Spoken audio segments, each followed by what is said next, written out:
Confession time. I am not a natural born entrepreneur. Maybe you can relate to this. Are you an entrepreneur who feels like you don't really actually know what you're doing? Are you working really hard and still not making enough money? Or maybe you've had some success, but now you're overwhelmed and not sure where to scale and how to grow your business, or just find a way to take a vacation. Have you ever caught yourself saying, I just need more followers, or I need a bigger audience or bigger list before I can grow my business? Oh, girl, I hear you. Yes, yes, and yes. I am just as guilty as you, which is why I'm so excited about this episode because I brought in an expert.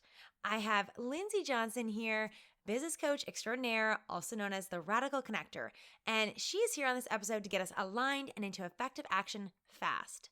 Today's episode is all about why you don't need a bigger following to grow your business and how we can stop feeling so lost and overwhelmed. Lindsay shares with us what to focus on so we can make real money and you can make real money in your business today so you can work less and earn way more doing what you love. That sounds awesome, right? I mean, that's why we went into business. With over 20 years of business development experience, and yes, if you're doing the math on this, that means she was growing businesses way before Instagram, Facebook, and even YouTube. Lindsay is a business coach for first-time entrepreneurs, and I am here for it. By the end of this episode, you're going to hear the big mistakes that new entrepreneurs make and learn how to avoid them. We're going to talk about imposter syndrome and how that limits your success and what to do instead. We're also going to talk about the things you actually can do to make money in your business, the revenue generating activities that make a difference. Most of all, you are going to give yourself a break because building a business can be damn hard, and we're here to support you in this journey. So listen in, take a big sigh of relief because, my friend, it is not you. It's just what you're doing, and that is all about to change. I know you're going to love this episode and Lindsay as much as I do. So listen up, Golden Girl. Let's dive in. Welcome to the Golden Girls podcast, where we believe you can have it all. I'm your host, Lisa Michaud, and I'm spilling tangible tips, goal-getting strategies, and real-life stories to inspire you to tackle your biggest dreams. You're a woman who knows you're made for more. Get ready to leave the excuses and self-doubt behind by being vulnerable, sharing your truth, and having honest conversations so you can succeed on your terms. Together, we'll set goals you'll actually achieve by staying motivated, having fun, and building a community of women empowering women. It's time to tap into your best self, get confident, and truly have it all. Golden Girl, let's dive in. Hey there, and welcome to another episode of Golden Girls Podcast. I'm your host, Lisa Michaud, and you guys, I'm so excited today to welcome a dear friend and the very first guest of Golden Girls Podcast ever, Lindsay Johnson. So, Lindsay, thank you so much for being here today. Whoop, whoop. Hi. Hi. So, you guys, Lindsay is a superstar, and she works with entrepreneurs around the world who are brilliant, creative, driven, but are struggling to grow their businesses effectively. And she has over 20 years of business development, leadership training, marketing, and sales experience, which is incredible. And I know we are all going to learn so much from her. I know that a lot of entrepreneurs, we have no idea what we're doing. And so instead we focus on, and this is like me talking about me, we focus on what's sexy, which a lot of the time is social media. There's a lot of pressure to be doing the right things, having the likes, but the question is like, what actually grows our business? And Lindsay is here to talk to us about what it actually takes, whether you have 10 followers or 100,000, she's the girl to help you grow your business. So thank you so much for being here. Amazing, Lisa. I am super excited to be here. And honestly, I love this topic because, yes, I have been doing this for 20 plus years. So I was, of course, teaching business development, sales, and marketing before social media, when the internet was still, just kind of coming together. I don't even think YouTube was around yet. And so, it's been really neat to see this progression of how we build our businesses and the strength or the speed at which we can grow with social media. But you know what? You're right. It is sexy and it is fun, but it's not what's going to grow our business, especially in those first few years. So I can't wait. We're gonna have some fun today here. Okay. I love that. And you know what? I have my business degree, which you guys listening might think that gives me an advantage. But when I learned too, there was no YouTube, there was no social media. And yet today it feels like all we're being told is that we need a bigger following. So what are some of, I know you work with a lot of entrepreneurs. What are some of the biggest mistakes you see new entrepreneurs making? Oh my gosh. Wow, you came out with a really big question. Okay, so you know what? The number one mistake, the biggest mistake that I see first time entrepreneurs making is the busy work. They're getting caught up in the busy work, and that is often the over posting on social. Posting is fine, but the over posting becomes a problem. Things like constantly working on their websites. A lot of times, folks are doing the whole networking thing, and but it's very unorganized and not strategic. And so there's just this whole movement of I'm going to do everything I can possibly think of to make my business grow, and they're doing way too much. It's not organized. It's not strategic. It's not focused, and a lot of times it falls into that busy work category. I can relate to that so much. And I'm sure a lot of people listening are going to hear this too. And it's really interesting because a lot of other business coaches and experts quote that I've learned from, even Brendan Burchard, not to name names, he's fabulous, by the way, and I love a lot of what he does. But one of the things that I've seen him share is like, you need to be posting to social media 4 times a day on each platform. And anyone who's tried to do that, that's overwhelming. Is that something that you would consider a mistake? Okay, here's the thing, and y'all, you're gonna learn this about me. Every time I'm asked a question, I'm gonna say the same thing. It depends. It depends on your business model. It depends on what you're doing, on how you grow, on where your revenue comes from. If the main source of your revenue is from social media, then yes, it would make sense that you are doing a lot of work on social media and a lot of posting. But if you're like most first time entrepreneurs and that is not where your revenue is coming from, especially in those first few years, then that might be a mistake. There might be other things you can be doing. Someone like Brandon Bouchard, he has spent years developing his signature programs, understanding his market, understanding his value proposition. So, what makes him stand out, why people would want to work with him, developing his products. So, yeah, he wants to spend a lot of time on social media, of course, because he's got a big audience that he has been building with actual products that he knows are proven and that people want. So again, where I really work is with that first time entrepreneur, somebody who's generally, 1 to 5 years, somewhere in that range in their business. They don't have the audience yet. They don't even have their proprietary systems or programs. They don't know their market inside and out yet. They don't know what to say. They don't know what to do. And so a lot of times, no, posting 4 times a day on social media, it's not going to build your business, generally speaking. Now, I have to say, if you are an e-commerce business, if you are a real retail business who does a lot of business on social media, that's going to be different. So again, it just depends on the type of business you are, your business model, and your revenue streams. I love that. Thank you for clarifying. So helpful. So, what are some of the other mistakes that you see entrepreneurs making? So I would say not niching is a really big one. And I got to tell you, I feel like the word niche has become a trigger word in the entrepreneurial landscape. Would you agree? I'm feeling triggered. Yeah. Well, I I'm mean, really excited actually to hear you talk about this because it's something yes, that, full disclosure, I've struggled with and am hoping to learn something from this too. So, let's you do it. trigger away. Let's dig into it. Okay, it really has become a trigger word because it there's this like concept that this magical thing will happen that you when you niche down all these magical doors will open and everything will be so smooth. But the problem is we don't know how to niche, we don't know who our niche is, and we put all this pressure on ourselves. And so we have this like push pull of who my work is for everybody, I can help everyone, my products are for everyone. And you know what, that's probably true. But as they say, if you're talking to everybody, you're talking to nobody. And so we do need to niche down. We do need to clarify, who we want to work with. I kind of flip niching on its head, and I really ask the people that come through my programs, who do you want to work with? What do you want to talk about all day? What are the problems you want to solve? Because there's niching on paper. You create your avatar, you write down the list of they're a female between the ages of 25 and 30 who likes to shop at Sephora, or I don't know. Like we create this Wears avatar. Lululemon and drinks green juice. Right? It's like, okay, like who cares? What do you want to do? Like, what do you want to talk about? Who do you want to work with? I really want to work with, women who are transitioning from a job they hate into a career they love, who are really struggling with with imposter syndrome and feel like they can't do it, and so, okay, we're already getting closer to just, she shops at Sephora and she wears Lululemon, it's like, okay, we're starting to tap into the problem and the type of person she is and how we can solve that problem.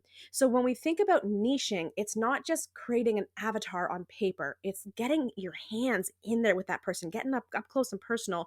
Who are they? What is the problem that they're having? How can you solve it? And putting yourself at the center of that niche. What do you want to do? What do you want to talk about? Who do you want to work with? And I want to talk for a second about why I say that it is a trigger.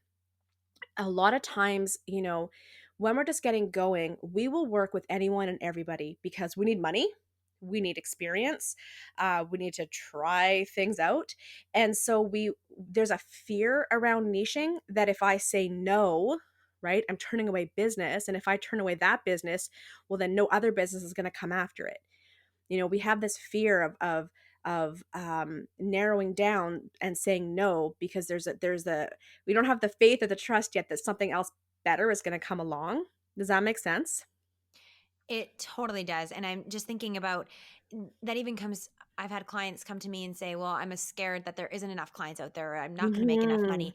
And they're working themselves into the ground and just exhausted working with all the people because they're scared of having not enough. Exactly. And so, we have this pressure, we have this fear, we're doing, what the books are telling us to do, and we're getting this great avatar on paper, but we're disconnecting from our purpose, from what we want to do, who we want to work with, the problems we want to solve.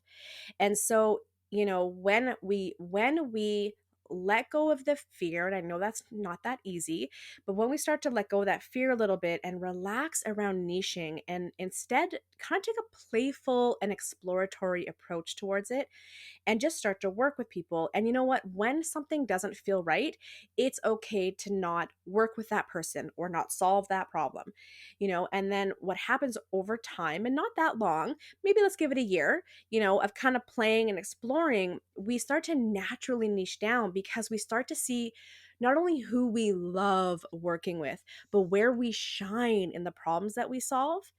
And so as we get closer and closer to that, we are developing our niche. And I will tell you, the faster that you niche, the faster that you grow.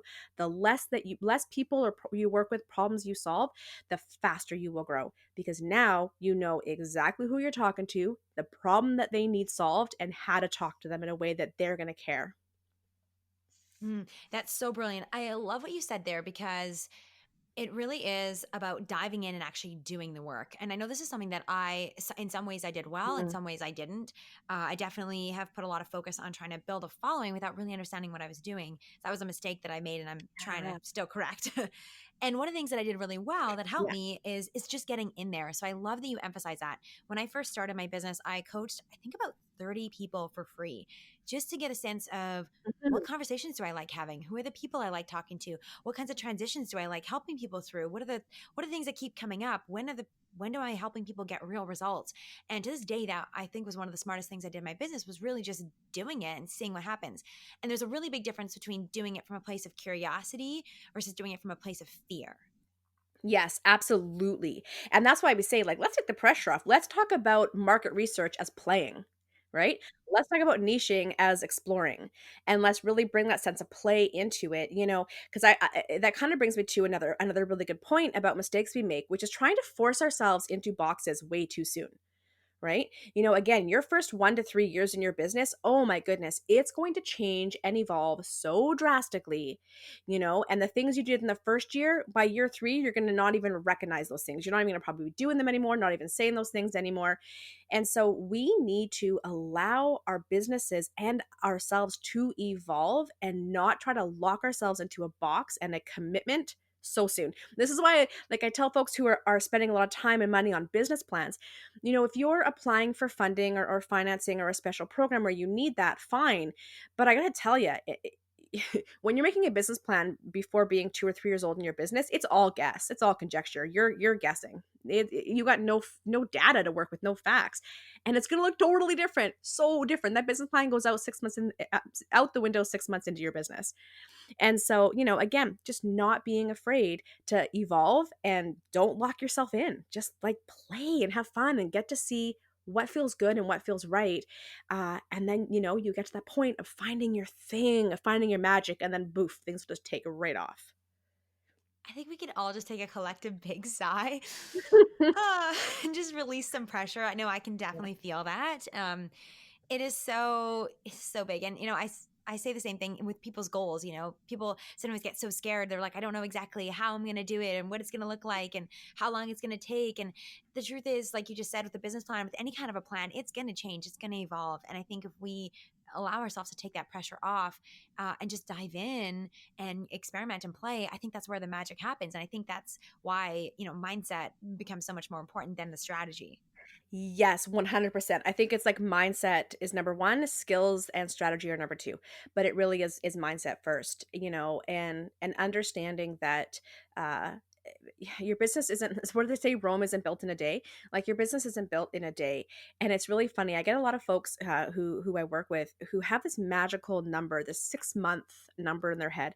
They all come to me, and it's been years, Lisa, years I've been doing this, and it's always the same, 6 months. I should be able to have an idea, go from idea to like flourishing business in 6 months.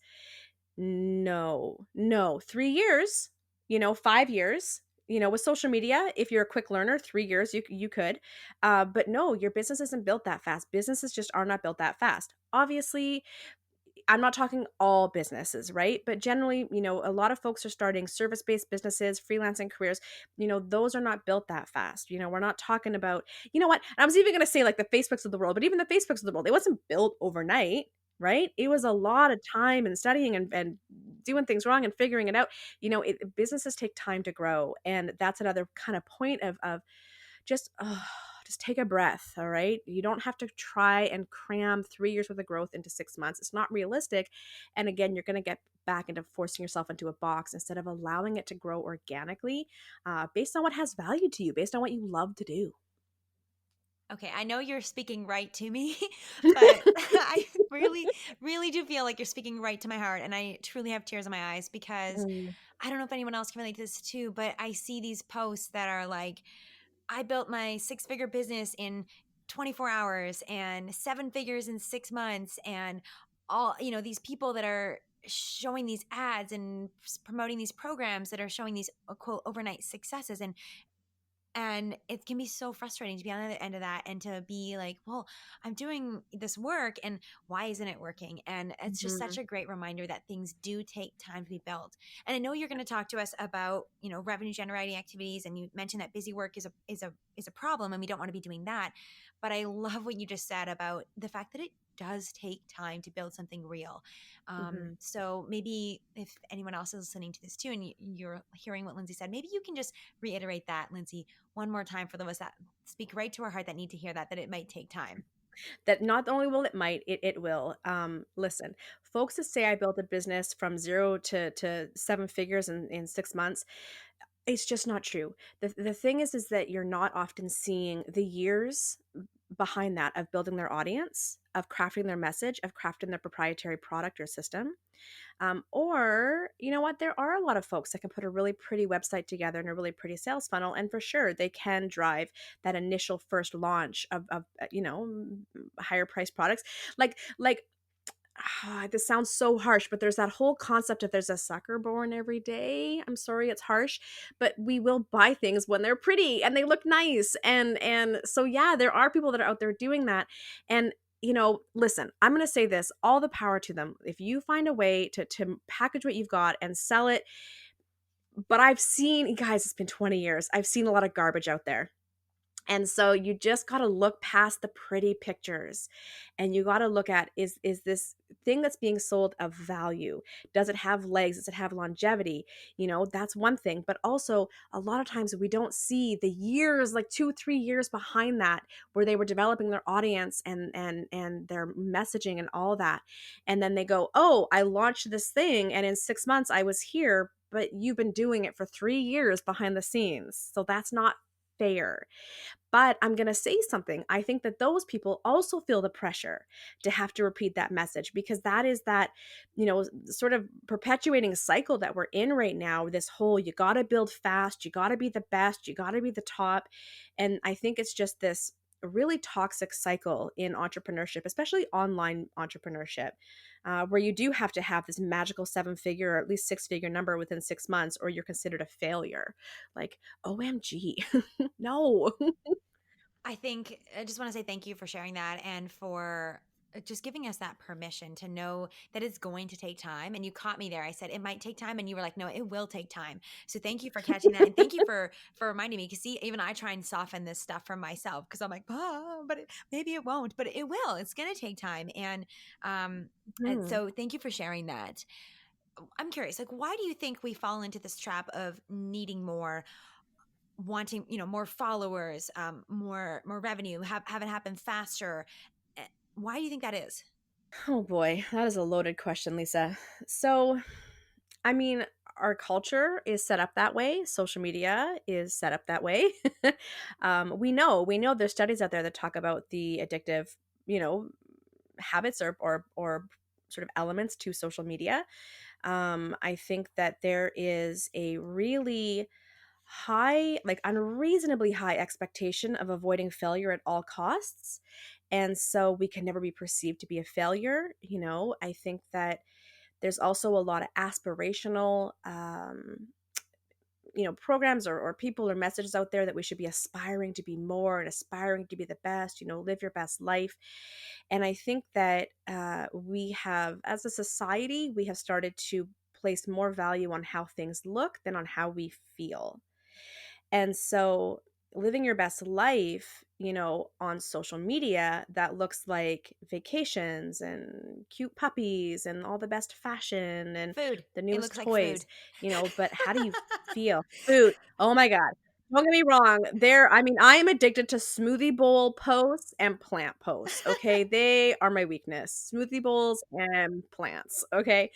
But you know what I mean? Like there is that aspirational, but what are we aspiring to? Are we aspiring to looking polished, but being disconnected from that authenticity and that vulnerability and realness, or I don't know how globally, I don't know, but certainly in my circles, I'm experiencing a real backlash to that perfection where people are craving connection, realness, vulnerability.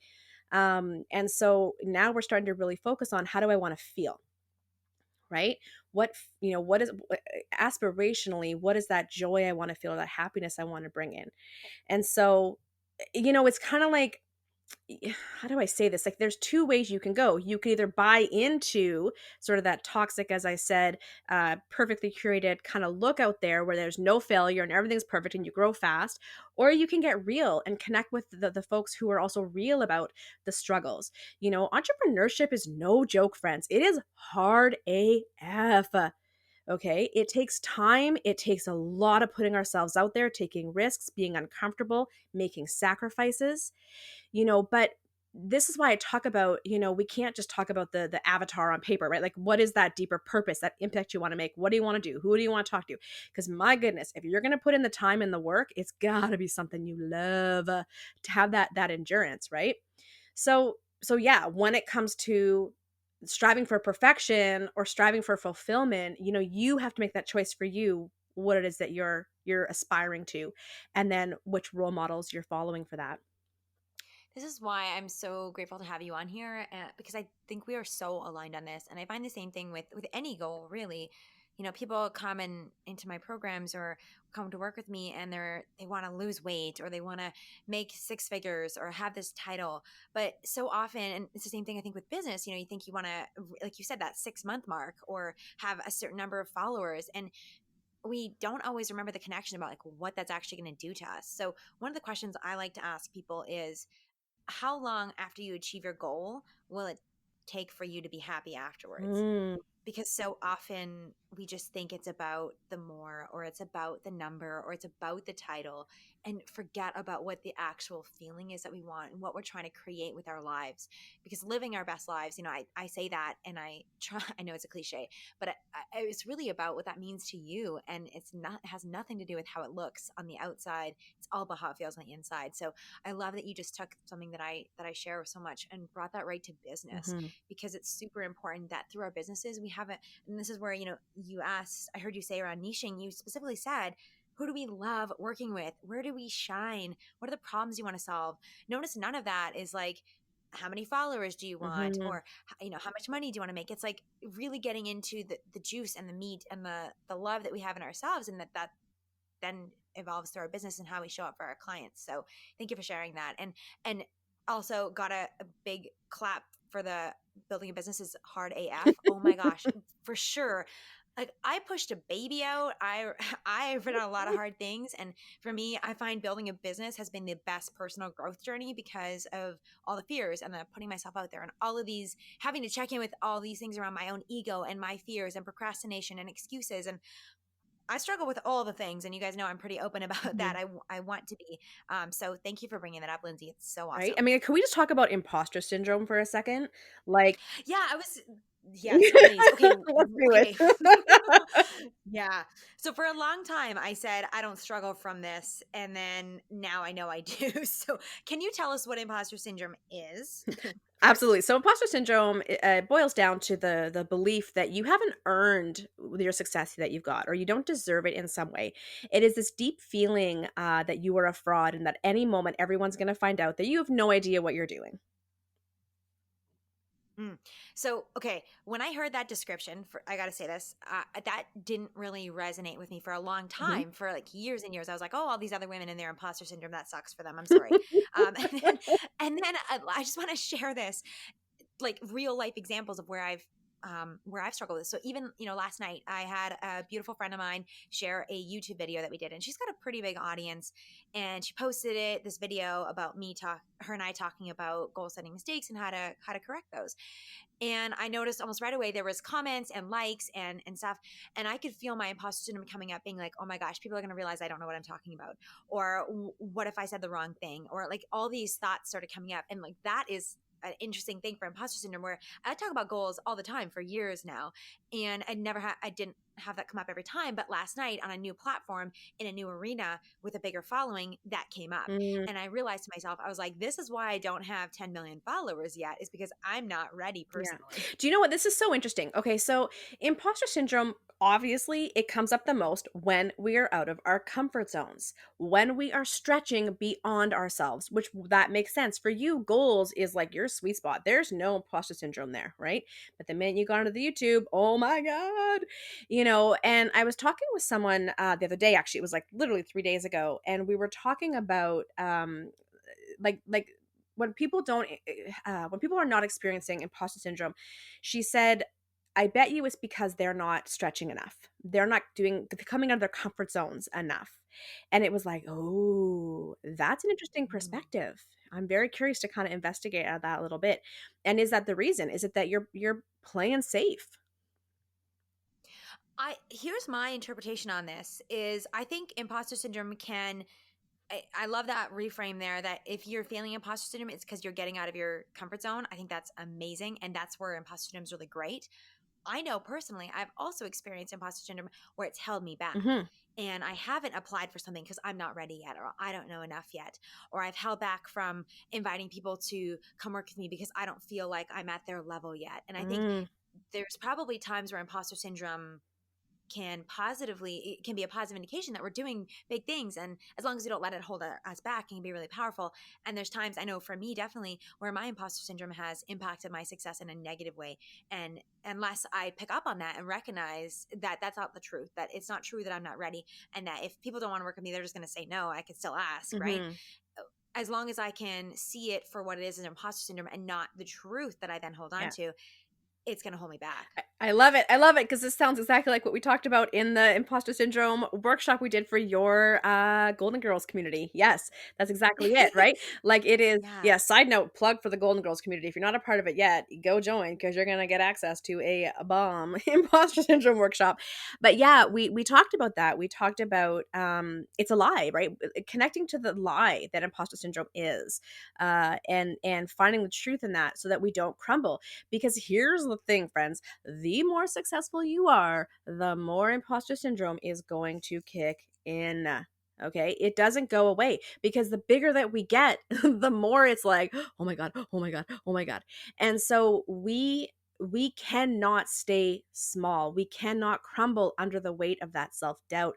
We have to develop the tools and the resilience and the support system to be able to lean on and utilize to step out of that imposter syndrome, or oh my gosh, nothing great would ever happen.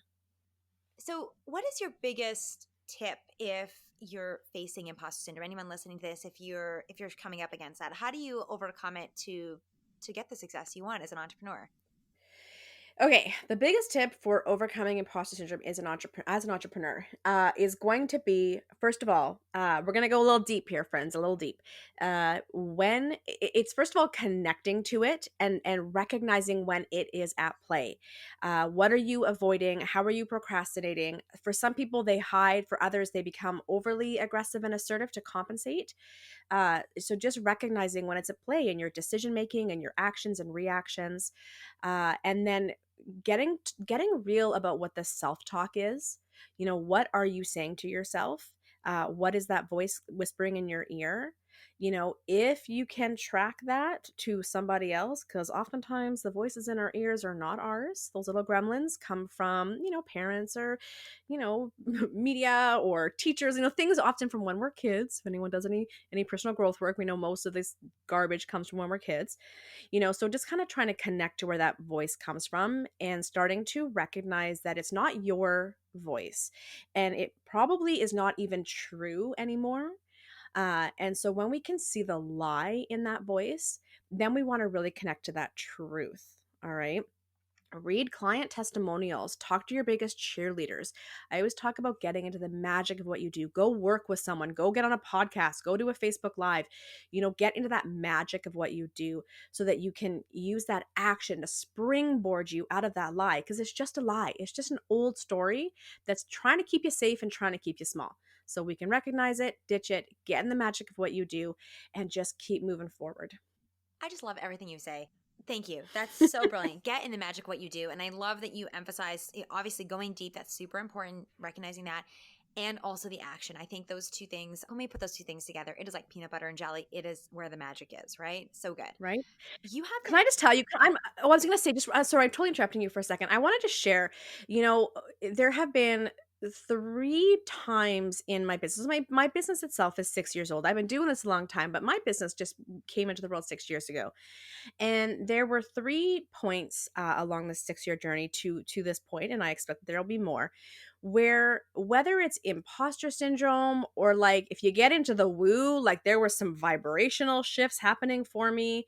I was on the precipice of a big leap forward.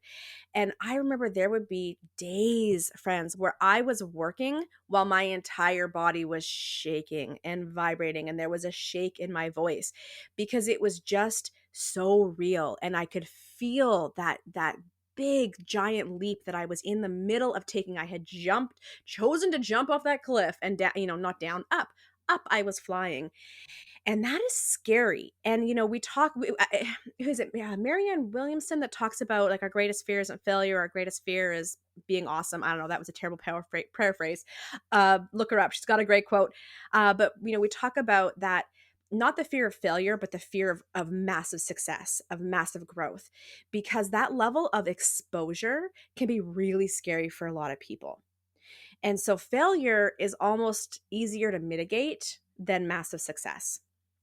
And so, I've been at that. You will be at that point where you decide to go for it and take that big leap and understand that it might feel uncomfortable. And there might be days where you're vibrating through your entire day and just taking deep breaths and lots of walks and just trying not to lose your nerve while you take those big leaps. And it is very real. And every one of you is going to be faced with a time where you can shrink or you can leap. And it's going to feel uncomfortable. Lean on your biggest cheerleaders, talk it out, meditate, go for walks, exercise, whatever you need to do to continue that momentum forward and not shrink back. Wow. Shrink or leap. Shrink Mm-hmm. or leap. That's so good. This is a slightly different direction than I originally thought we'd go, but let's go down this for Mm-hmm. a minute here. So I think there's two perspectives on this, and I'm curious what your thoughts are. So and I know some of you guys listening to this are gonna, because I know you guys talk to me about this, and you say, yeah, I know all my business will get better, or my life will get better, and everything will be better when I just have more followers, or if I just get more engagement, or if I have Mhm. more people on my list. When I have more success, then my business will grow. Why isn't that always true? And I get the sense that there's, definitely this success thing, and then there's also what the actual work is. So, do you want to maybe talk about this in terms Mhm. of the fear of success?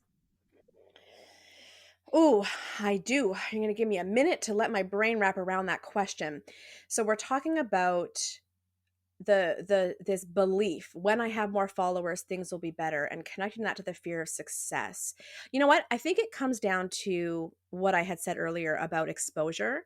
Uh, to get more followers, and actually, you know what? I'm gonna hit pause on that because the word followers is a little dehumanizing. Let's talk about audience.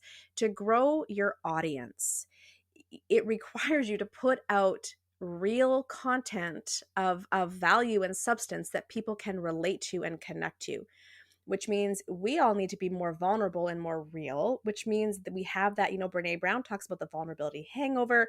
We have that level of exposure and putting ourselves out there, imposter syndrome kicks in, like it's just a domino effect. And I think that for a lot of people, we sit and we stew and we spiral in that, and it stops us from ever hitting record, from ever hitting post, right? Like 20 steps back, because we're already thinking 20 steps forward, and the fear around that exposure, right? Yes. Yes, I think fear of failure is what most people automatically think of, but I do think that fear of success actually holds people back more than we even realize. Because it just means more. It just means the world's going to get more of you, and that can feel really unsafe and also unknown, right? And again, we talked earlier about the pressure, and I think that the more our audience grows, the more we're seen as a leader or an influencer or an authority or an expert. We put more pressure on ourselves to be even more perfect and have it all together and have all the answers. And so it's like we just sort of lose that nerve, because we think that, again, that's where you're going to see that imposter syndrome kick in. Who am I? Who am I to do that? Who am I? Why will people listen to me? And so I really do think it's all sort of a hot jumble of elements. All it's like I keep thinking of this like what do you call it, like a like a what's it called, a trash fire? What's it called? Trash fire? That's not it. I don't know. Remember, I'm not cool. I don't know any of There's those. a phrase that the kids use, but it's like a hot You know what I do? I have no garbage chill. fire. I know that. I have no chill. Zero chill, zero chill. I was on a flight yesterday, and I was sitting in an emergency exit, and the gentleman was talking about how to like take the emergency door off, turn it sideways, and throw it out the window. And I was like, "You mean yeet it out the window? Like I know that. I gotta yeet this door out the window if there's an emergency." So I know yeet. I'm cool, kids. I'm cool.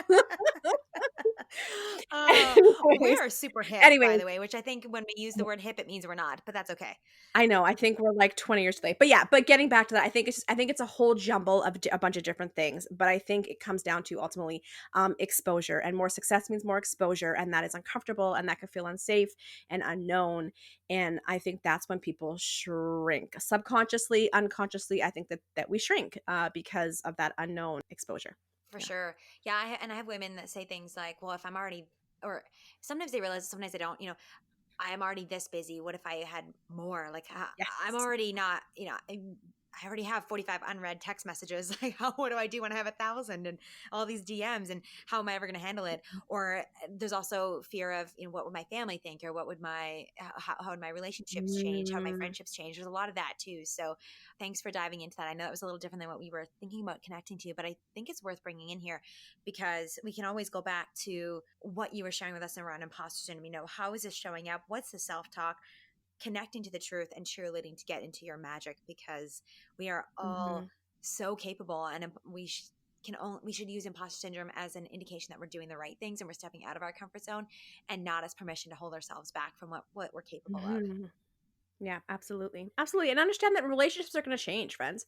You're leveling up. You're leveling up. You're graduating to different levels in your life. Relationships are going to change. New ones are going to come in. Ones that no longer serve you are probably going to leave. that this sounds so terrible, but it's like that's the price of success. I mean, that is the price of success, because your vibration is going to change, your mindset is going to change, everything is going to change. And so, what ends up happening is we have less time for toxic people, we have less time for negativity, we have less time for things that don't matter to us, or are in line with our values. That's not a bad thing. I don't think that's a bad thing. And so allow for that. Allow for the amazingness to come into your life, and the things that no longer serve you to leave when it's time for them to leave. This is just another reason why I love you, because I just think what you share is so much more than just business. But you are my go-to on business because you know the I things know. Do you want to talk? I Do you don't. want to talk business? I know. Well, okay, so here let's go here because I'm curious about this. So I'm convinced, and well, I'm like, okay, full disclosure, I'm about 98% convinced, and I'm sure you'll share things with me to get me over this hump here. Now I hear you. I don't need a bigger following or a bigger audience or more Mhm. engagement. That's not how my business is going to grow. So what is going to help my business actually grow? Yes. Yeah, and I want to preface that. You talked about that earlier. You said you went out and worked with 30 people for free to just get some traction, to get some understand your market, understand your offerings, right? Listen, that's what's going to build your business, working with people. But am I saying don't build your following, don't build your audience? Heck no. Heck no. Build your list. Build your audience. That there is so much money in that for you, revenue and potential revenue and referrals and opportunities. Build your list, build your audience. Absolutely. But understand that in your first few years of your business, if your main revenue isn't coming through social media followers, okay, then you have to do other things around that. And that's where we talk about those RGAs, right? Those revenue generating activities. And it's often things like, yeah, like getting out and networking strategically so that you're getting in front of the people, your potential clients. I call them your PPCs, your perfect potential clients. You want to get in front of them. You want to get to know them and what their problems are and the language they're using and how you can best serve them so that you can connect with them faster, bring them in, work with them. Every time you work with somebody, oh my goodness, you're going to collect more data so that you can do it even better and talk to them even more strategically and in a targeted way.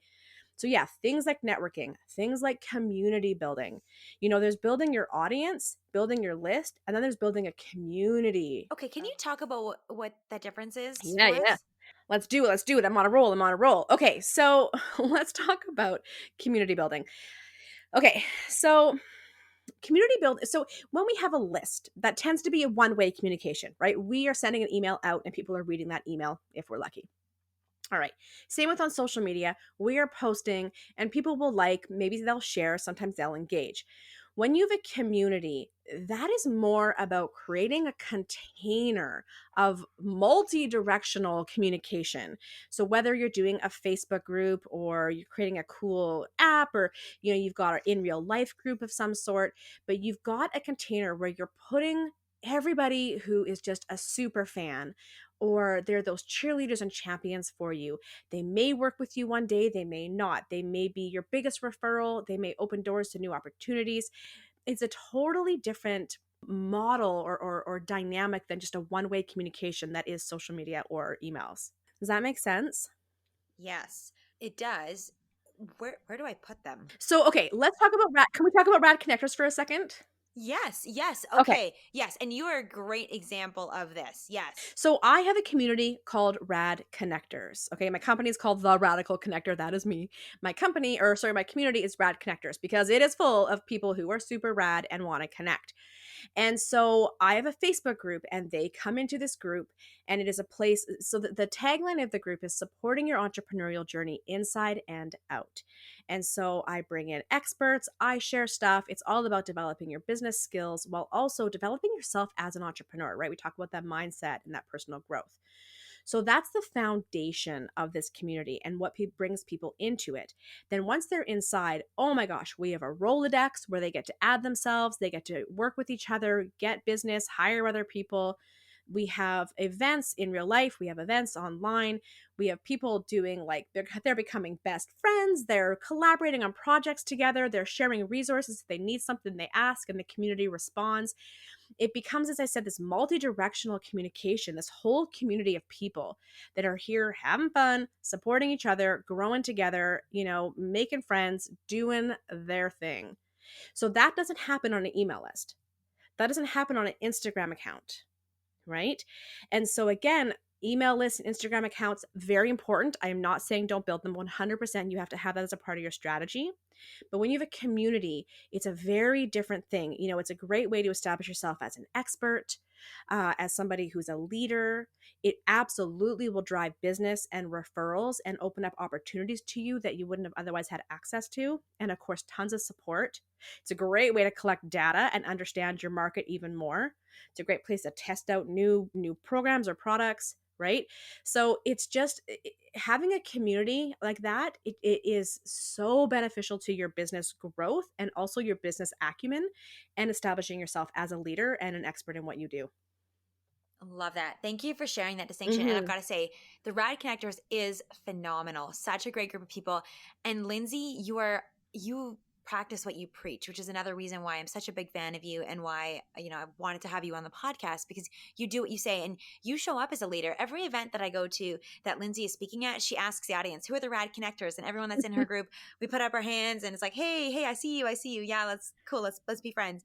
And she really does go above and beyond to create community and to really build up a culture of inclusivity and getting things done and rad people connecting and building businesses. So you definitely do an incredible job of that. And I'll make sure as well that there's a link in the show notes to the Rad Connectors Yeah, absolutely. so It's a that great people can community. go Yeah. join. Perfect. Yes. We'd love to have you. And I it used to just be for entrepreneurs, and now I'm opening up to entrepreneurs as well. The people that want to start a business one day, right? But yes, so we talked about the networking, but doing it again strategically. We talked about, and when I say strategically, it's thinking about who you want to meet, where they're hanging out, what you're going to say when you meet them, how you're going to follow up with them. You want to really be strategic and intentional there. We talked about community building, and then public speaking is another really great way to build your business. And public speaking can be on things like podcasts or Insta stories or Facebook Lives. It can be in real life on panels or keynotes or workshops. The three things that I talk about all the time, networking, community building, and public speaking, are some of the fastest, most importantly, cheapest, and easiest ways to start to build your business, grow your network, and establish yourself as an expert. And then the social media and list building is a complementary part of building your business, because guess what, friends? In a few years, when you've really nailed down your proprietary products or services, you've got your market, your niche, you know exactly what to say to them and how to say it. Guess what? You're going to want to create a one-to-many product. You're going to get ready to scale your business, scale your services. You're going to be really happy you've been building your audience and your list the whole time. So you still have to do it. But you just have to remember what brings in money and what am I building for future development. Okay, I've got to ask two questions here because I can imagine what people listening might be thinking. So, first one, networking, community building, public speaking. What for the about the introverts? I know for me, I'm like, this is my jam. I can do this all day and do nothing else. What about the introverts? Like, how do they do this in Mhm. a way that feels good for them? Okay, I gotta tell you, you guys, I did like the Myers-Briggs, the test, and I am 96% extrovert. Okay, Me, I'm super extrovert. 100%. Okay, I believe it. I believe this is why you and I get along so well. It's also why whenever we get into a room together, the roof blows off. Okay, so that's it. But you know what's really funny? I don't know if you've heard of the HSP, the highly sensitive personality, or highly No, sensitive tell me. person. Okay, it's super cool. Look it up. HSP, high sensitive person. Get the book. It's really awesome. It is all about how the brain doesn't block out as many sort of signals and incoming information during brain development. It just didn't develop the same way. And so people who are HSP, they are taking in a lot more data. Lights are brighter, noise is louder. You know what I mean? People are picking up more on people's body language. You be more sensitive to feelings. You can sometimes get a lot of chronic pain. It's a really, really neat thing. When I first learned about this, I read it in a magazine somewhere and it said, do you find that you have to go to a dark, quiet room to recharge? And I was like, oh my God, yes. And so I dove into it and I'm like, this is 100% what I feel. So imagine being an extrovert who also is super easily overwhelmed by lots of noise, lots of crowds, lots of sensations, right? So even though I'm not an introvert, I 100% can relate to it because that stuff exhausts me. Okay. So, absolutely, I love working with introverts or people who have social anxiety or are shy because I can relate to you. Y'all, I get it. I feel you. So, my advice is don't go to giant networking events, go to small, intimate ones. Say, I'm going to talk to two people and then I'm going to give myself permission to go home. You don't have to talk to every person in that room. If it comes to public speaking, if you know it's going to be a drain on you, give yourself a buffer day before and after so that you can recharge. It really comes down to what do you need and then give that to yourself. Don't think you have to compete with the extroverts. You don't have to. You can do it your way in a way that feels really good for you. Yes, that's so good. I also want to say one of the things, I'm also an extrovert, but I've done a lot of reading on introverts because a lot of my friends are introverts and my clients have been Mhm. introverts. And one of the things that I really believe is that introversion also there's such a gift to that too, Mhm. and that so many people that I just the introverts that I know, they can connect people on such a deeper level faster Mhm. and so personally than I may be able to. So I would say that there's so many gifts in that too, and the ability to have really great one-on-one conversations, and the ability to connect with people, and the ability to see people and really get them fast. Mhm. I think that's such a gift. So I think that thanks for everything that you shared there, and I believe that what you said there, do what works for you, lean into that, lean into your strengths, because there's a lot of strengths there, and you network, you community build, you public speak on your terms in ways that feel good for you. And it's Yeah. not only for extroverts, it's for everybody, any human anyways. It is. It absolutely is. And remember that introverts and extroverts, it just means as introverts, you get your energy from being alone, and extroverts, you get your energy from being with people. That's all it means. If we're talking about anxiety or shyness or HSP or overwhelm and imposter syndrome, those are other things, and those can be managed and dealt with, right? So, I think that I just don't, I would hate to see somebody get really hung up on labels and think that it's a no go for them when it is something that they really can learn to manage in a way that feels good for them and honors them. But they don't have to be trapped by it or in a prison by it. Awesome, thank you. Yeah, thank you for highlighting that. This is the strategy, these tips can really be for everybody if you know what works for you, and you can um, lean into your strengths and work through those challenges in a way that feels good for you. Yeah. So here's my other kind of resistance or thing that I wonder if other people are thinking this too. Okay, so I'm supposed to be networking and community building and public speaking. Um, and I should also be growing my audience, and I have to be delivering my clients. Like, oh, all the things again. Yep. what? What's the question? Do you want to just silently scream for a few I minutes? just want to say help, help. Yeah. I mean, okay. You want me to answer what I assume is your question, which is how the heck do we do it? Uh huh. Okay, so this is why I talk about RGAs over busy work, and I talk about no, don't post 4 times a day on social media, because busy work, there's essential busy work and non-essential busy work, and you're absolutely right. You guys, what did we just say? Entrepreneurship is hard AF. You pushed a baby out of you, Lisa, and you still think this is harder. Okay. Yep. So it is hard, and that's again why we say you gotta love what you do, because gosh darn, you're gonna be working so hard. Okay, so the first thing that I want you all to do right now is stop trying to cram years worth of business building into months. Okay, this is why I say Can you it say that one takes. more time? Yes, stop trying to cram years worth of business building into months. When I say it takes time to build a business, what you just said is exactly why. Because there is so much to do, but also there's so much to learn, and there's so much of our own internal stuff that we got to work through. So let's all just agree to take our foot off the gas a little bit here and not put so much pressure on ourselves to make things happen so darn fast. All right? Then we have to develop, and Lisa, I know you and I are the exact same on this. We have to develop that thing. What is the one thing that we're focusing on right now? And then based on that one thing that we're focusing on, What is the things, the RGAs, the non-essential busy work, the busy work, what is the stuff around that I need to focus on? And this is a part of entrepreneurial maturity, okay? We have to get good at taking things off of our plate and putting ideas on the shelf until we have the space to do them. This is why, again, we need to stretch this out over years because we cannot. I always say you can do everything, you just can't do it all at the same time. Okay. Yes. So Yep. all your great, right? All your great ideas, you know what? You'll get to them. And okay, I got to tell you, you're not going to get to all of them. Life's short, but you're going to get to the ones that count, the ones that matter to you. Okay. But sometimes, like, I have a wall in my office that is all post it notes of ideas. I don't act on every idea. Otherwise, it's like shiny object syndrome. I'd never get anything done. So I have a wall where my ideas go. And when they're time, I pull them off and I do them. Pick your focus. Think about the RGAs that will serve that. Friends, RGAs need to be where you spend most of your time in your business, because if you're not making money, you're not going to sustain your growth and you're not going to be able to, your business will die. Your business will close.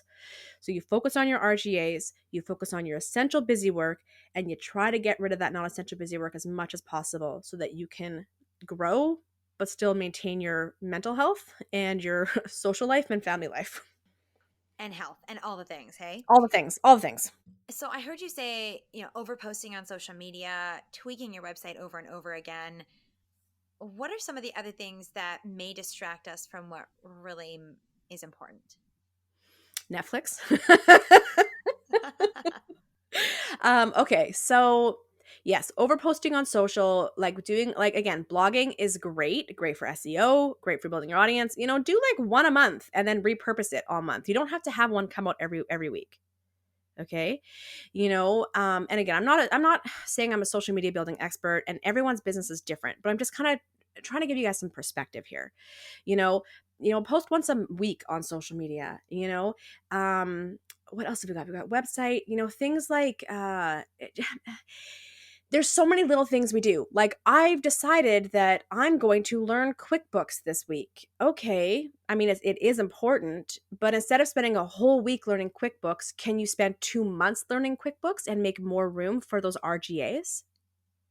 You know what I mean? Because everything feels urgent and important. But again, do we have to do it all right now? Or can I just work on it a little bit and stretch out the learning over time so I have more room for RGAs? So I think it's more about looking at how much time we're giving to busy work, and can we spend less time over a longer length of time to make more room for RGAs? Oh my gosh, preach it, girl. Preach it, preach it, preach it. So Woo, much, woo. yes. Raising So the I roof. just, the last three episodes, episode 7, 8, and 9 of the Golden Girls podcast, were all about time. And that's one of the biggest questions that I encourage us to ask is like, what is your capacity? How much time do you actually have? And then the question is, what are you spending your time on? So how do you suggest entrepreneurs get real? Because I think it's easy for me to be like, yeah, well, everything I'm doing is important. Everything is urgent. But how do I, and how does everyone listening, like, how do we actually know if we're doing the right thing? How do Yeah. we have that real talk with ourselves? Is it making you money? Okay. The thing that makes me laugh. I love Listen, if you're into astrology, I'm a Capricorn. We like to make money. We're good at making money. Listen, is it making money? Okay. The thing that makes me laugh the most, also shake my fist at the universe, is when people tell me I'm going to make time. I have to do this thing. I'm going to make time. I got to get this done. I'm going to make time. Friends, you cannot make time. 24 hours in a day. That's it. That's what you got. And so it's like, we need to prioritize. We need to make sacrifices. We need to take things out of our schedules to make room for the things that count. So when you say, how do I know if it's the right thing? Is it making me money? Listen, that's the assumption that you want your business to make money. Everyone's businesses are in a different place. Maybe right now you're not worried about revenue. Maybe you legitimately need to get your website built because you're a e-commerce store and you cannot sell without a website. So then if that's your priority, get your website built. Don't do the other things that are just a distraction, all right, that are taking you off of your main focus. And so if it's, I need revenue, then what are you doing? What are your RGAs? How are you generating revenue? If it's to get your site built, maybe you want to develop your public speaking career. And so you need to nail down your keynote. Get that thing written, get practicing it, get it recorded, get your video promo reel made.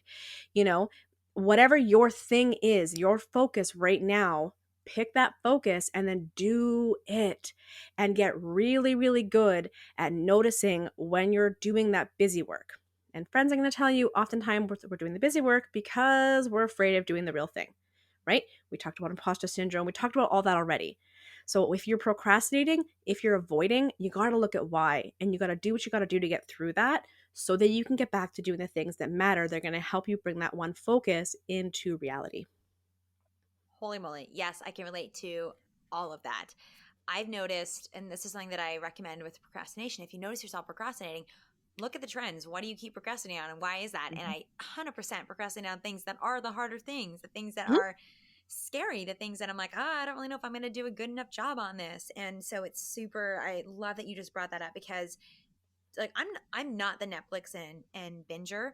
By the way, I Mm. almost said Netflix and chill because I didn't even know what that meant till like a year ago, and I've been saying it for a long time. But anyways, remember, no chill over here.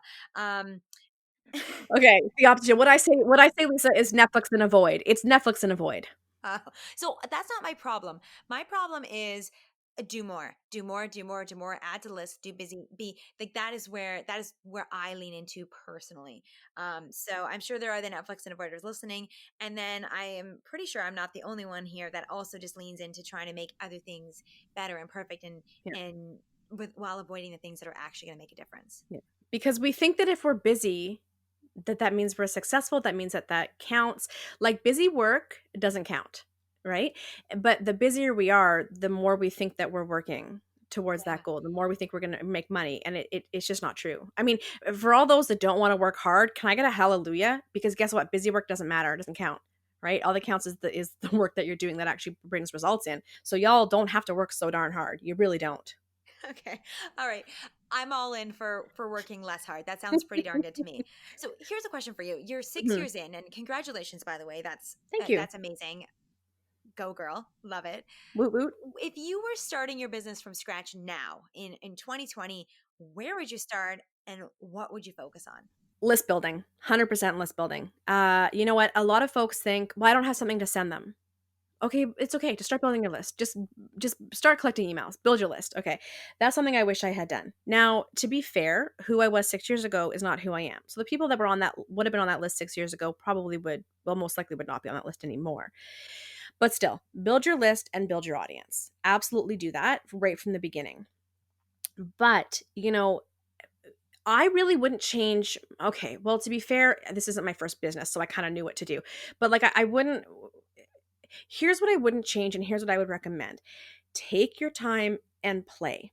Network your buns off, build that community, do lots of public speaking, and just be in the trenches with your market and talking about what you do.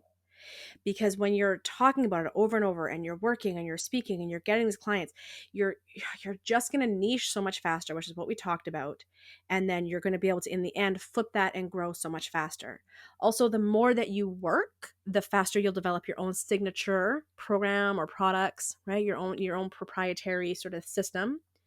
So again, just list building, audience building, and then just play. Get in the trenches and just play as much as you can until you find your thing. Okay, the other thing I was going to say too is that mindset is huge. Like work with, whether it's a course or a coach or a program, there's this thing where we have to do it ourselves. We have to be a self-made business owner, right? Ugh, I hate that. Self-made. I'm not self-made. It took a community to get me to where I am. It's going to take a community to get you to where you are. Okay. So also work with people who can help you get there and also who can help you with your mindset. Because as we said, mindset is number one. You are going to get in your way more than anything else on this planet will. Okay. So working on that mindset and then also learning the skills that you're missing, it's going to speed up your growth. So good. One of the things that you said that I just want to pull out here. I know sometimes people say, well, I just want to have a digital business or create the passive income, like Mhm. Brenda Burchard and Rachel Hollis and Amy Porterfield. Why don't you recommend people just try doing that? Or like, why is that the hard, long route to just, Okay, so you can. I'm not saying don't do it. You can, but there's a saying: passive income is anything but passive. Do y'all know how hard those people work? It's not that I just create a program and then that's it, right? But here's where Amy Porterfield and Brandon Bouchard, or Marie Forleo, or all these brilliant people. I'm a big fan of Gabby Bernstein. All of these people have been at it for like 10 years plus. And that's what we don't see as an outsider looking in. We don't see that decade of the learning and the growth and the perfecting their message, their thing, understanding their audience, right? And so you can go ahead and just create an online thing. Go for it. I'm not telling you not to. I'm not saying it's not going to work. It just depends on your business and it depends on your goals and your outcome. But, for me, I knew from the beginning that I wanted to build an empire. I wanted to build a great big business with legacy and longevity that would just be incredible. So I was willing to take the time to really understand my market and the problems and how I could best solve those. So if I were to skip that step and just go right into online marketing and creating a product, I'm guessing. Actually, I'll share an anecdote. When I first started my business, it was actually a networking business. It was called the Networking Boutique. And I had this mission to teach people how to network, how to connect. And I really wanted to help entrepreneurs grow their businesses through networking. The problem was I was doing all corporate gigs and post-secondary workshops, and I wasn't accessing first-time entrepreneurs because they didn't care. They thought they were networking. They didn't care about networking. They didn't see the connection between networking and building a business. So, I was like, I'm going to create this online program. I'm going to have this whole thing. And for the first 2 years of my business, I was all about the networking boutique and teaching entrepreneurs how to network. They didn't care. They weren't connecting with me. And so I realized I was addressing the wrong problem and I was saying the wrong things. And so I actually rebranded. I started to change up what I was saying. And that, by the way, came to me because when I would work with entrepreneurs, they didn't care about networking, but they had no sales system. They didn't know how to do sales, or they were overwhelmed and didn't know how to access their audience, right? I was starting to understand the real problems I had to address through my work with them, which allowed me to pivot, allowed me to rebrand, and allowed me to change my messaging and my programs. And so what I thought was going to be this really badass, networking networking course became my other main flagship program, Irresistible Entrepreneurs Academy. That would have never happened if I had just guessed and started pumping out content and putting it online. Having those first few years in the trenches with my people, my market, was essential to what is growing now. Thank you for sharing that. I think that's so great to hear. And just to remind us that in order to create something scalable and something really big, first we have to figure out what we're doing and who we're helping and how we're doing it. And it might change over time. So I love that you said, that mindset of building an empire. I think that's such a great way. I try and think about that too, that I'm here for the long term. And that's where, seeing these things that like build your business 7 figures in 18 months. Oh, okay. But I, I think there's also so much power in looking at it over the long term and saying, how can I get really, really good at this and know it so well that then I can share it with more and more people and grow it. But Mm-hmm. first, the step is to do it well, to get in the trenches, to do the real work, and to know your people oh so well. Yeah, it's all about understanding your market and what they care about and the problems that, like I said, your sweet spot, where you shine, right? And then how you can talk to them. And what do you love? Who do Yes. you love working with? Yes. Who and what do you want to talk about all day long? What problems do you want to solve all day long? All day long. All day long. I want to talk about goals. That's All, all day, every day, and right? mindset. I love it all day. Yeah, totally. My poor husband, he's like, aren't you done after 10 hours? Come on. Right? Okay. So, one more little tweak to that question, and that is what if you were doing your business as a side hustle? How would your plan look different? Because I know a lot of people are in their 9 to 5s or maybe they're full-time parents and they're trying to create something on the side. How would you do that? So it's obviously going to be slower. And first of all, what we've been saying this whole way through, which is give yourself a break and let it take the time it's going to take. You've got other priorities right now, and that's fine, right? When you're thinking about your idea, I just, again, it's getting in the magic of what you do. It's getting out and connecting. It's all the same advice, just getting out and connecting, talking about it, doing it. Again, I don't want to tell people don't do things online. Go and create some online workshops. Go create a group coaching program. Go do all that. Go put it online. Don't expect to make millions. Don't expect it to be instant passive revenue and that you're going to instantly find your thing. But get out there and try it online, in real life. Just try it. And every time you do something, what works, what doesn't? What works, what doesn't? And keep pivoting until you find your thing. And so even somebody who's working part-time, it's the same thing. The only added sort of caveat to that is give yourself a break and understand it's going to be a slower build, and that's okay. That's okay. Man, we got nothing but time. Life's only going in one direction, right? So just take your time and follow that light within you. Follow that joy and what feels good. Follow what feels good. Isn't that just some of the best life advice, though, too? And it's life advice is business advice, the really good stuff, right? Follow what feels really good. I love that you said that about just taking the pressure off, because if you're already overwhelmed, if you're listening to this and you're like, how do I do even more? More is not the key. More is not what's going to help you. Mm-hmm. The key is to reframe your mind and give yourself permission to slow it down and to know that it might take you longer, and that's okay. And like you said, life is long. Like, life is short, but life is long, and the time is going to pass. So 5 years, 10 years, 15 years, it will pass.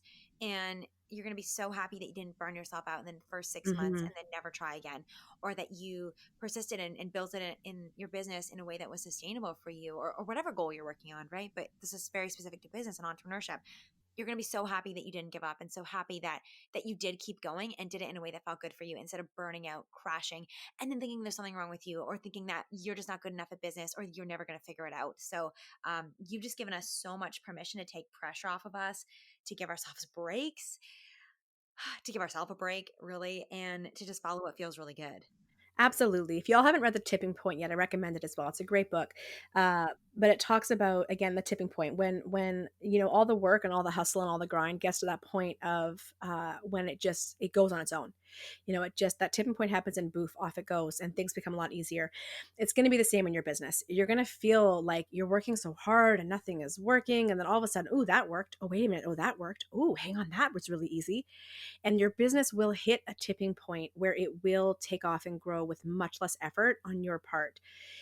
So stick with it. Resilience is such an important part of business, and setting realistic expectations for how long things take.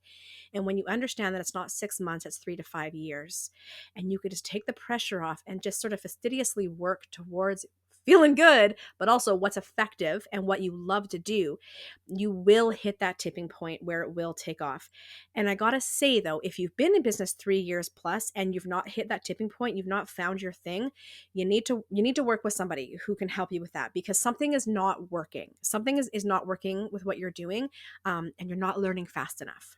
Okay, it's all about how fast you learn. So, speaking of learning, this is a segue that I wasn't even planning on, but I think we can go here. Talk to me about your training, because you have an amazing free training, 7 mind-blowing reasons your business isn't growing, which I've taken and definitely took away some notes, and I'm working on one key RGA from that. Tell me more about it. Like, who's that for? Okay, so this training is for anyone that's working their butt off and not making money. I mean, straight up, they're working their butts off and they're not growing. And yeah, it's the 7 mind-blowing reasons your business isn't growing and what the heck you can do about it. And it really is breaking down 7 key things that you're missing. Uh, I often talk about it. It's not you, it's what you're doing, and we just got to find what's broken. And so I take you through these 7 things, and then I give you whether it's a series of questions or some sort of action to get into to help you get aligned so that you can start getting in the right direction and doing the right things. It's not you, it's what you're doing. So good. Like, tattoo that on your forehead there, Lindsay. So good. So we are going to link to that in the show notes there. And I also have it at lisamishow.com/7 reasons. You can grab it there. It was really helpful. And Lindsay, everything you create is just amazing. Now, you also have a program called Irresistible Entrepreneurs Academy. And full disclosure, you guys, I'm a proud affiliate for Lindsay's program. I have been just learning so much from her and seeing her program, and you probably noticed she's sassy and she flips advice on its head, and it works. And Lindsay, I think, is this fireball, just this perfect mix between the strategy and the mindset, and also the love that you need to do this, and the like curiosity, Mhm. and let's just figure this out and we can do this. So tell us a little more about Irresistible Entrepreneurs Academy, and yeah, who that's for. That was amazing. I loved how you said the love and let's just figure this out. That really is, that sums up the program. It is it's an online program. It's a combination of sort of a DIY. There's videos and workbooks and all these wonderful things, but we also meet biweekly live as a group. And it's a really magical group of people that just we're figuring it out together. And it really is for those folks who are generally under 3 years, so that they're over a year into their business, so that they've got their idea, they kind of know more or less where they're going and who they want to work with. But there's that sense that something isn't working. I'm not growing the way I know I can. I'm not making money even though I'm working my buns off.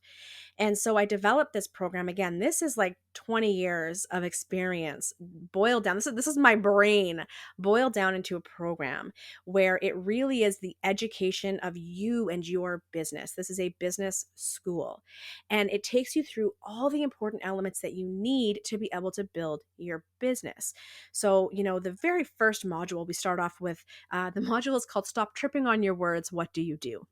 Because I'll talk to people 10, 15 years into their business and they still can't answer what do you do at a networking event in a way that is clear and relatable and whatever. And so like we start off right off the bat, we get in there with what the heck do you do anyways, and how do you talk about it in a way that's going to attract your PPCs, your perfect potential clients. And then from there we go into this really, again, I've formatted it really specifically.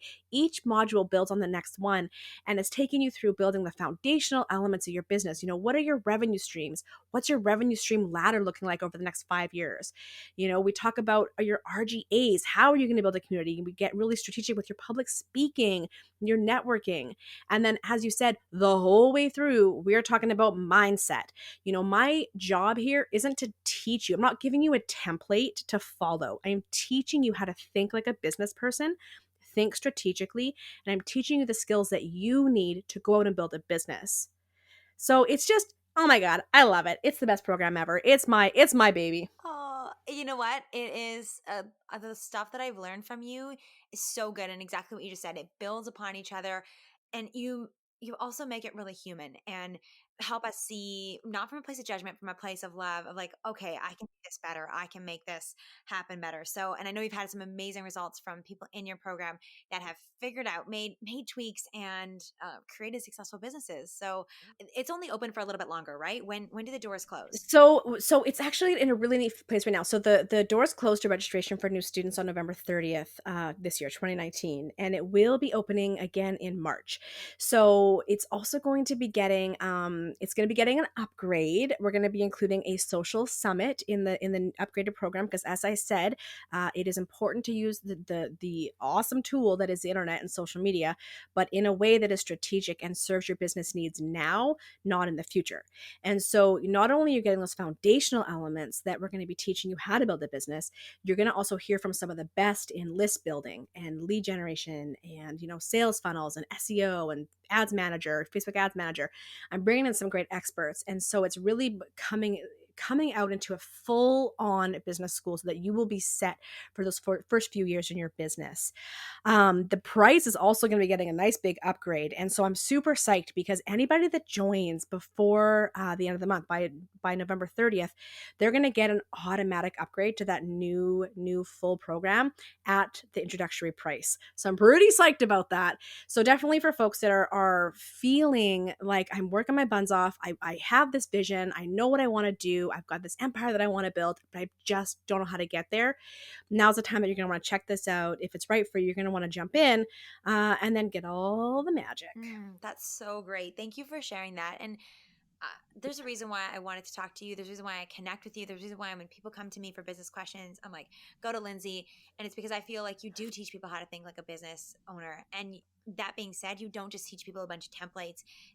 I really believe that you have such a different approach to business than so many people. And I think that's why your students are successful. I think that's why you're successful. And I believe that you're helping people build a business that's going to last a long time. Like you're helping people build empires here, which is so big. And also making sure that they have the mindset to take them through that, because this crap is freaking hard. It is hard. Oh my God, yes. Yes. So we need the support, we need the community, and we need Yeah. champions like you leading us. So the link to Lindsay's Irresistible Entrepreneurs Academy is in the show notes.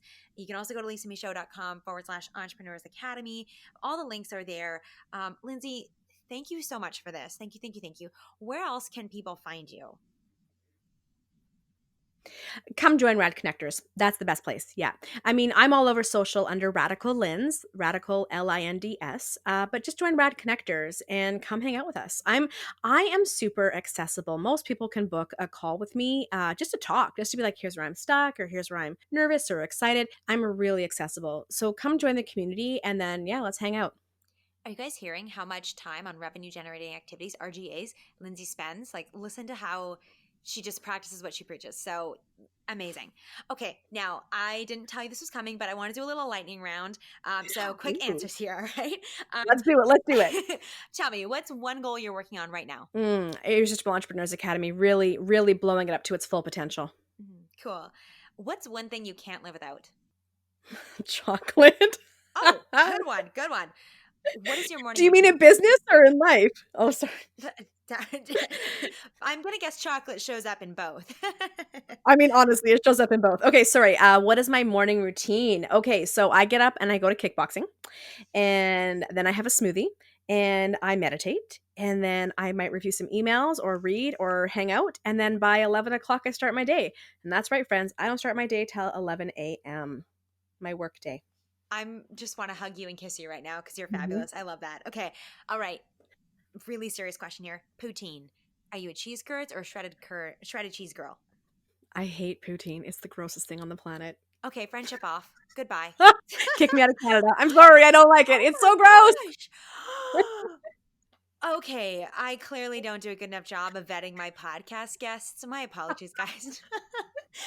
I Wow, like, okay. I like fries and gravy, but this cheese curd is it's just too much. It's just too much, people. Oh my gosh, I just don't even know where to go with that. That totally blindsided me.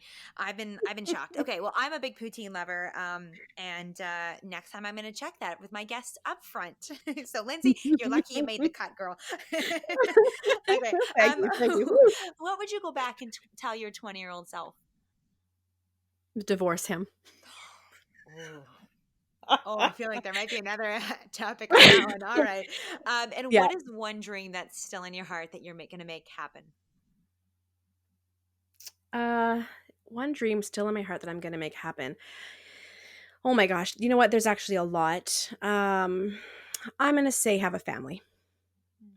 So beautiful. Amazing. Oh my gosh. I can't even tell you. For a talk about business, I feel like I've been on the verge of tears or goosebumps or fist pumping for so much of this, Lindsay. Thank you for showing up. Thank you for sharing your wisdom. Thank you for being so fun and relatable and for really giving us permission to take the pressure off ourselves. Like, you don't even know how much I know for me that means a lot. And I'm sure for those of us listening too, I think sometimes we're our own worst enemies. And you just made us all breathe a collective sigh of relief and made us laugh. So thank you. Oh, you're so welcome. Thank you so much. This has been a lot of fun. Thank you. And you guys check out, okay, you got options here. Join Lindsay's Rad Connectors community. It is awesome. I am in there too, and I'm a proud Rad Connector. Check out her free training, 7 mind-blowing reasons your business isn't growing. I guarantee you're going to learn at least 1 or 2 or maybe all 7 that you're doing that you can change and do better. And if you're looking for incredible support and a business coach that walks the talk, that teaches you how to grow a real business on social and more importantly, beyond to actually making money, Lindsay's Irresistible Entrepreneurs Academy, incredible stuff that she's doing here. And you guys are going to want to get in before the deadline. And, if you're listening to this, by the way, in the new year, I'm sure it's still going to be worth the upgraded price because Lindsay knows her stuff and she is so all about adding value. So anytime you're listening to this, it's going to be worth joining. But I mean, if you can get in while it's still at a cheaper price, hey, that's a beautiful thing. So make sure you don't miss out on that. I'll tell you something. So if you're listening in the new year and the price has gone up, and if you message me and say, hey, I heard your podcast from Lisa's Golden Girls, can you work something out for me? You just give me a shout. We'll work something out. Oh my gosh. I just want to hug you right through here. Don't you guys just love her? Thank you. Oh my gosh. Okay. I'm going to stop the love fest over here because I could go on all day. But thank you. That really means the world to me. Thank you for doing that for our community, for our listeners, and for our humans. So thanks so much. I hope you have an amazing rest of the day. Amazing. Thanks so much. Thanks for listening, everybody. Thank you so much for listening. If something spoke to you, send me a message by sharing this episode and tagging me on social media. If you know someone who would love to hear this episode, please share it with them too. Because I love surprises, make sure you subscribe to the Golden Girls podcast today. It's the only way to find out about bonus surprise episodes and make sure you don't miss a single beat on your golden journey. Thanks again for listening, and I will talk to you in the next episode of the Golden Girls podcast.